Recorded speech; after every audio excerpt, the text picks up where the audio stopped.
They say that no good deed goes unpunished.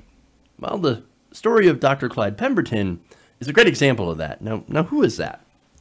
Well, Dr. Pemberton is the owner of a well-known Harlem establishment, a restaurant, to be clear.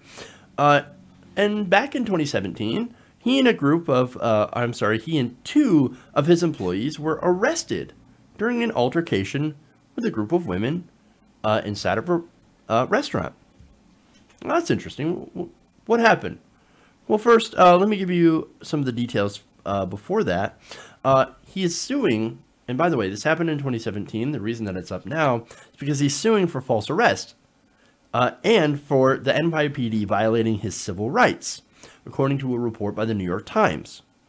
Now, according to that lawsuit, he was holding a business meeting at Mist the night, and by the way, that's the name of the establishment he owns, the night of June 1st, 2017, when he noticed two women dragging a third visibly unconscious woman out of the bathroom. After they had knocked over a stanchion, blocking off a portion of the restaurant to the customers, Pemberton then went up to the women to ask them what was wrong. He also suggested that for her safety, they place the unconscious woman in a chair, according to the Times. Well, okay, so, look, I think he did pretty much what anybody would do. You see something like that happening, you're like, oh my God, what's going on? Are you guys okay? You guys need some help. So that's when things went terrible, right? After he had approached the women to ask what was going on and to offer his help, they began to get violent. At this point, according to the Root, the suit claims that the women escalated the situation, with one woman punching Pemberton in the chest and calling him a racial slur, and the other hitting one of Pemberton's employees in the head with their purse. As the women continued to verbally and physically attack Pemberton and his employees, other Mist workers had called the police. Now, by now, you probably know what ethnicity these women were. They were white. And even though the employees of the restaurant that he owned called the police because the women were attacking them, well, look, it's not going to be the employees. It's not going to be Pemberton the police end up helping. The group of officers who arrived on the scene arrested Pemberton and two of his workers, Thomas Dedman and Christian Baptiste, along with one of the women. So one of the women gets arrested, but all three of the black guys, they get arrested as well. For what? For what? Now, the lawsuit claims that the police, all of whom were white, never asked Pemberton what actually happened. They just immediately came in and said, oh, three black guys and one unconscious woman? That's it. That's it. We got to arrest the black guys. Of course.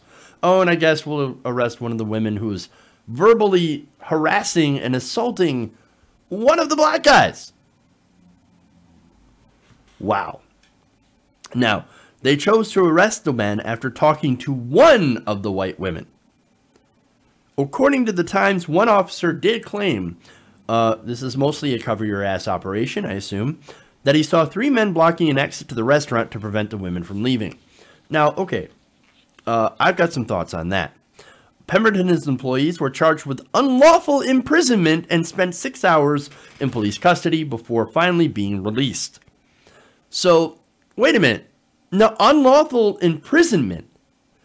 These women were dragging a drunk lady around.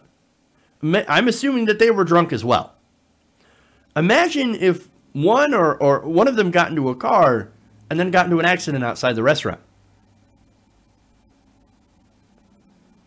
He might have just saved their lives.